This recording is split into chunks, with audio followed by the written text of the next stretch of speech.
think my first day was like a Sunday, so it was like weirdly calm. There's a kind of sweetness in the air in Mexico City, especially at twilight. It's kind of indescribable and unlike anywhere else I've ever been. But I remember being quite enchanted by all of that. It's one of the more sonically vibrant places I've ever been, for sure. It's hard to say the city itself. It's, in a way, I'm kind of more responding to the art that's produced there. It's kind of helped me define my interests as a curator, as somebody who's really interested in art that is either pre-linguistic or beyond language, and very much about form and making and materials. It was really important to feature what I consider to be these kind of foundational artists.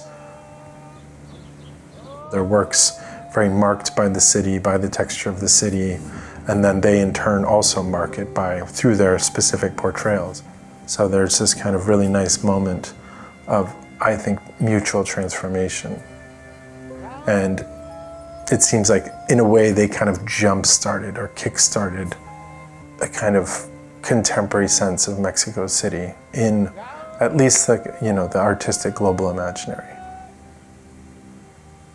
With somebody like Hector, you get the sense of like, there's this kind of wealth of materials. It was really important to me to bring materials from the city.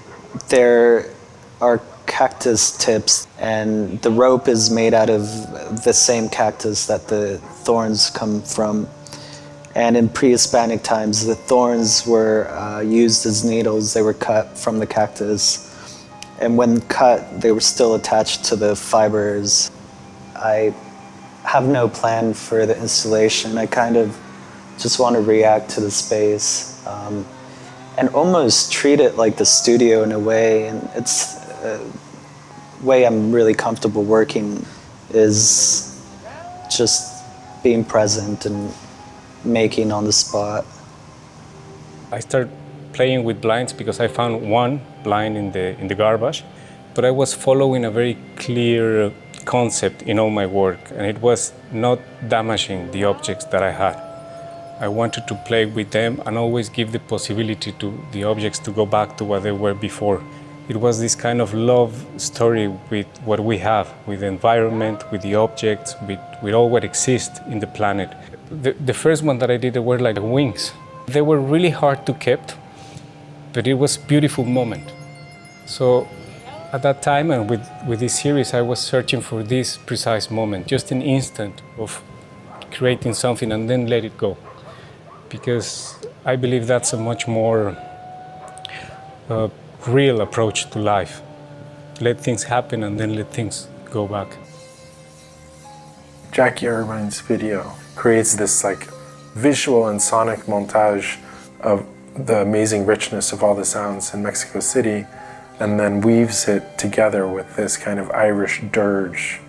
It's weirdly melancholic, but I think there's also a fair amount of humor in it because in a way she's really tapped into the weird sadness of some of these noises that you hear in Mexico City, where it's no longer really the studio, but the street becomes the studio, or somehow embodying the raw energy of the city. That's something that's really present in the exhibition.